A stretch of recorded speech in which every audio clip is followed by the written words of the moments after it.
Hello and welcome back to our channel. For today's video is how to create email group in Gmail in mobile. So it's just pretty quick and simple, so let's go. To create an email group in Gmail on your mobile, just follow these steps. First thing you're gonna do is open their Gmail app and tap the three horizontal lines on the top left corner of the screen to open the menu. Then scroll down and select Contacts. Now, from the menu, tap the three lines again on the upper left corner of the screen, then tap Create Label.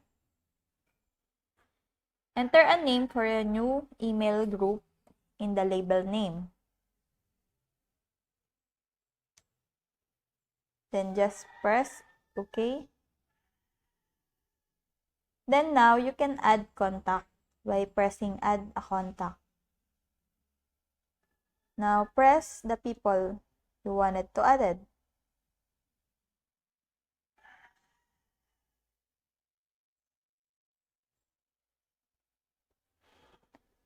Then just press the Add to Contact again if you want to add some.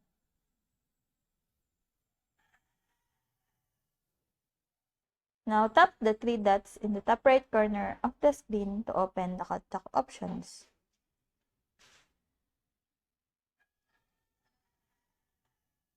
You can also rename the labels.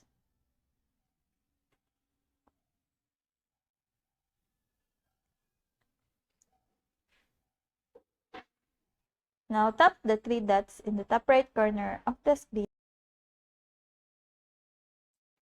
So that's it. I hope that this video helps. If you have any questions or comments, can you put it in the comment section below? And if not, don't forget to subscribe and like. Thanks!